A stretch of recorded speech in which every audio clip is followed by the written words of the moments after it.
사도신경 하심으로 1월 4일 수요일 에베다교회 오늘을 여는 말씀 시작하겠습니다. 나는 전능하신 아버지 하나님 천지의 창조주를 믿습니다. 나는 그의 유일하신 아들 우리 주 예수 그리스도를 믿습니다. 그는 성령으로 잉태되어 동정녀 마리아에게서 나시고 본디오 빌라도에게 고난을 받아 십자가에 못 박혀 죽으시고 장사된 지 사흘 만에 죽은 자 가운데서 다시 살아나셨으며 하늘에 오르시어 전능하신 아버지 하나님 우편에 앉아 계시다가 거기로부터 살아있는 자와 죽은 자를 심판하러 오십니다. 나는 성령을 믿으며 거룩한 공교회와 성도의 교제와 죄를 용서받는 것과 몸의 부활과 영생을 믿습니다. 아멘. 오늘 우리에게 주신 하나님의 말씀은 출애굽기 4장 1절에서 17절까지 말씀입니다. 말씀 봉독합니다. 모세가 대답하여 이르되 그러나 그들이 나를 믿지 아니하며 내 말을 듣지 아니하고 이르기를 여호와께서 내게 나타나지 아니하셨다 하리이다. 여호와께서 그에게 이르시되 내 손에 있는 것이 무엇이냐? 그가 이르되 지팡이이니이다. 여호와께서 이르시되 그것을 땅에 던지라 하시매 곧 땅에 던지니 그것이 뱀이 된지라. 모세가 뱀 앞에서 피하매 여호와께서 모세에게 이르시되 내 손을 내밀어 그 꼬리를 잡으라. 그가 손을 내밀어 그것을 잡으니 그의 손에서 지팡이가 된지라. 이는 그들에게 그들의 조상의 하나님 곧 아브라함의 하나님 이삭의 하나님 야곱의 하나님 여호와가 내게 나타난 줄을 믿게 하려 함이라 하시고 여호와께서 또 그에게 이르시되 내 손을 품에 넣으라 하시매 그가 손을 품에 넣었다가 내어 보니 그의 손에 나병이 생겨 눈같이 된지라. 이르시되 내 손을 다시 품에 넣으라 하시매 그가 다시 손을 품에 넣었다가 내어 보니 그의 손이 본래의 살로 돌아왔더라. 여호와께서 이르시되 만일 그들이 너를 믿지 아니하며 그 처음 표적의 표징을 받지 아니하여도 나중 표적의 표징은 믿으리라. 그들이 이 두 이적을 믿지 아니하며 내 말을 듣지 아니하거든 너는 나일강 물을 조금 떠다가 땅에 부으라. 내가 떠온 나일강 물이 땅에서 피가 되리라. 모세가 여호와께서 이르되 오 주여 나는 본래 말을 잘하지 못하는 자니이다. 여호와께서 그의 종에게 명령하신 후에도 역시 그러하니 나는 입이 뻣뻣하고 혀가 둔한 자이니이다. 여호와께서 그에게 이르시되 누가 사람의 입을 지었느냐 누가 말 못하는 자나 못 듣는 자나 눈 밝은 자나 맹인이 되게 하였느냐 나 여호와가 아니냐 이제 가라 내가 내 입과 함께 있어서 할 말을 가르치리라. 모세가 이르되 오 주여 보낼 만한 자를 보내소서. 여호와께서 모세를 향하여 노하여 이르시되 레위 사람 내 형 아론이 있지 아니하냐 그가 말 잘하는 것을 내가 아노라. 그가 너를 만나러 나오나니 그가 너를 볼 때에 그의 마음에 기쁨이 있을 것이라. 너는 그에게 말하고 그의 입에 할 말을 주라. 내가 내 입과 그의 입에 함께 있어서 너희들이 행할 일을 가르치리라. 그가 너를 대신하여 백성에게 말할 것이니 그는 내 입을 대신할 것이요 너는 그에게 하나님같이 되리라. 너는 이 지팡이를 손에 잡고 이것으로 이적을 행할지니라. 아멘. 히브리서 11장 24절에서 27절까지 말씀해 보면 모세에 대하여 모세하기를 그는 위대한 결단력을 행한 사람이요 희생을 감수한 사람이요 또 처음부터 믿음으로 시작하여 오직 충성으로 일관한 사람으로 표현하고 있습니다. 그런데 출애굽기에서 직접 모세의 이야기를 이렇게 보면은 믿음의 모습을 찾아볼 수가 없습니다. 모세는 출생 순간부터 80년간 하나님에 대하여 모르는 환경 속에서 성장하였습니다. 당연히 하나님을 모르고 있습니다. 전혀 하나님에 대한 이해가 없는데 어느 날 갑자기 하나님이 나타나셔서 애굽 왕 바로에게 가서 내 백성을 보내라는 명령을 전합니다. 이 명령을 모세가 선뜻 따를 수는 없을 것입니다. 3장에서 보면 그래서 모세는 하나님 명령 앞에 여러 가지 질문을 하지만 하나님을 도무지 알 수 없었습니다.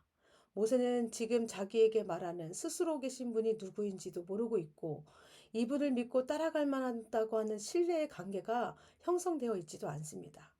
그래서 이제 4장에서는 하나님이 내가 어떤 사람이다, 어떤 분이라고 하는 이야기를 아무리 말로 해도 모세가 알아듣지 못하자 이제 하나님의 기적을 통하여서 자신을 보여주십니다.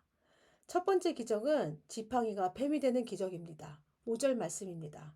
여호와께서 모세에게 이르시되 내 손을 내밀어 그 꼬리를 잡으라. 그가 손을 내밀어 그것을 잡으니 그의 손에서 지팡이가 된지라. 둘째 기적은 손이 나병으로 변화되고 고쳐지는 기적입니다. 6절 7절 말씀입니다. 여호와께서 또 그에게 이르시되 내 손을 품에 넣으라 하시매 그가 손을 품에 넣었다가 내어 보니 그의 손에 나병이 생겨 눈같이 된지라.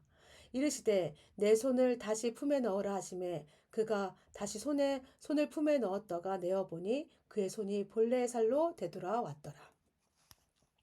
하나님께서는 이 기적을 통해 보여주고 싶었던 것이 뭐냐면 모세에게 하나님이 어떤 분인가, 어떤 신인가 라는 것입니다. 하나님 자신을 모세에게 설명하기 위해서입니다. 기적을 통해 너를 부르신 신이 어느 정도의 능력을 갖고 있는지 보여주고 있는 것입니다.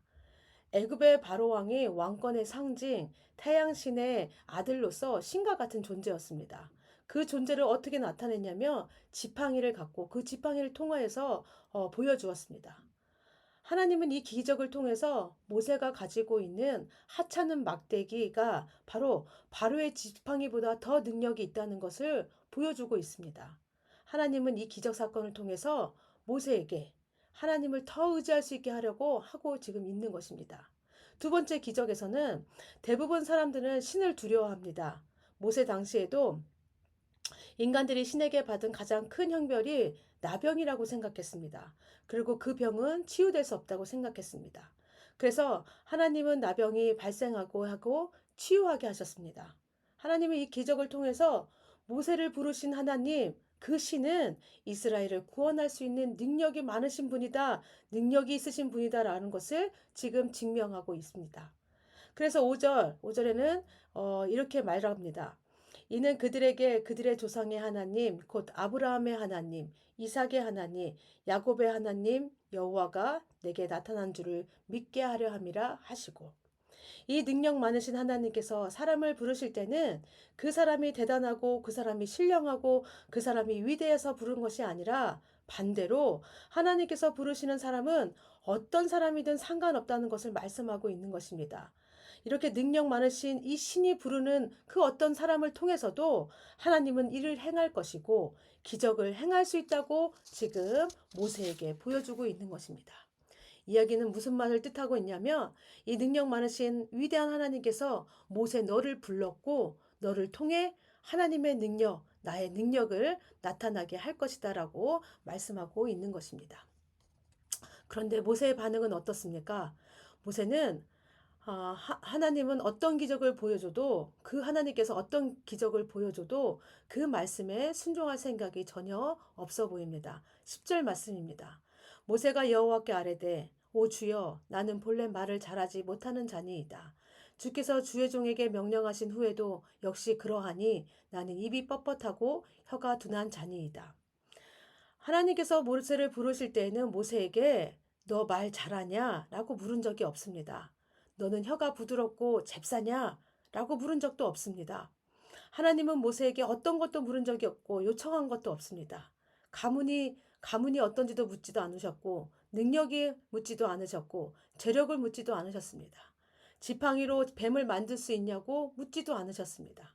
하나님은 왜 모세에게 아무것도 묻지 않고 그를 부르셨을까요? 그것은 하나님께서 일하실 것이기 때문입니다. 하나님은 모세를 불러서 하나님의 일을 사용하려고 그를 써먹으려고 그를 부르신 것이 아닙니다. 하나님이 모세를 위해서 일하시는 것을 보여주고 싶은 것입니다. 하나님이 모세를 위해서 하나님이 이스라엘 백성을 위해서 인간을 위해서 일하실 것이기 때문에 자격과 조건은 묻지 않으신 것입니다. 하나님께서 우리를 하나님의 자녀로 부르실 때도 어떤 자격도 조건도 보지 않고 부르신 것과 똑같습니다. 우리가 어떤 자격이 되어서 하나님의 자녀가 된 것이 아니라 이것은 전적인 하나님의 은혜입니다. 하나님은 우리를 부르셔서 하나님이 어떤 분인지 하나님을 믿게 하려고 지금 우리를 가운데 일하고 계시는 것입니다. 그럼 왜 모세는 하나님의 이 부르심 앞에 입이 둔하고 뻣뻣한 자라고 자꾸 핑계대고 하나님의 명령을 거절하고 있을까요? 모세는 애굽의 왕궁에서 보고 배운 것은 뭐냐면 힘으로 사람을 다스리고 힘으로 다른 나라를 정복하는 모습이었습니다. 한 나라를 다스리기 위해서는 무엇보다 필요한 것이 뭐냐면 힘이고 권력이라고 생각했습니다. 그래서 애굽의 바로 왕에게 이스라엘 백성을 구출해 내기 위해서 가장 필요한 것이 바로 힘이라고 생각했던 것입니다.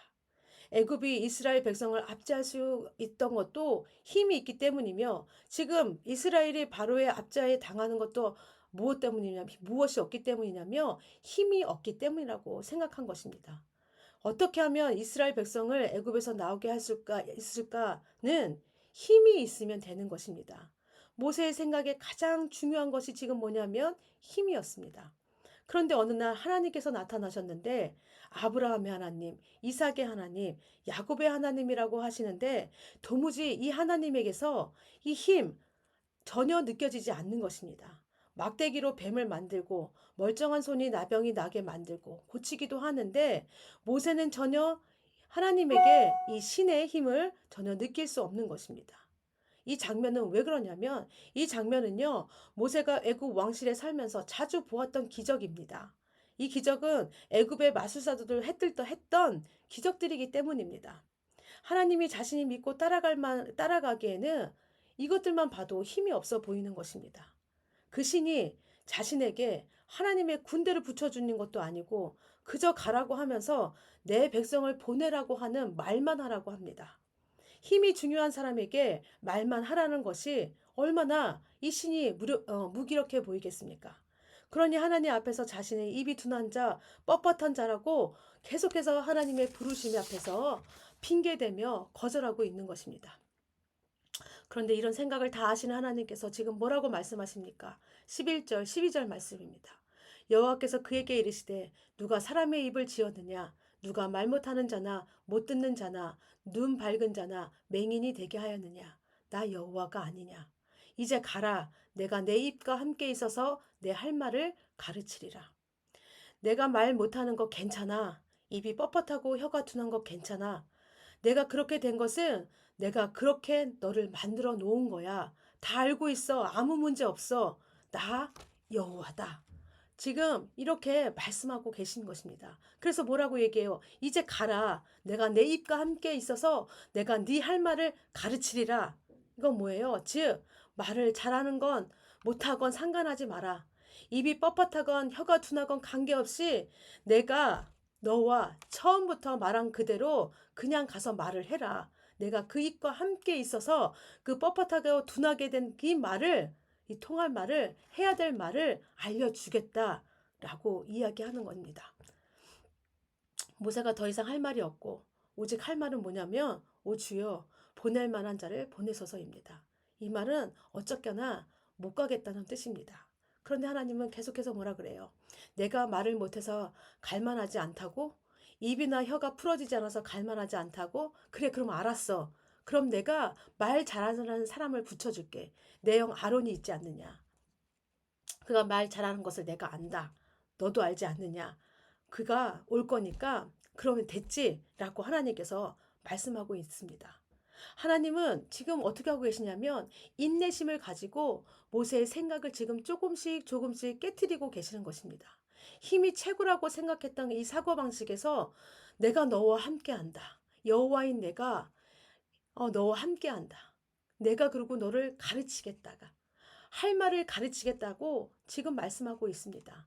모세의 부족한 모든 것들을 아시고 그것들을 채워주시고 내가 너를 떠나지도 않고 너와 함께함으로 너의 갈 길을 인도하겠다고 지금 말씀하고 계시는 것입니다.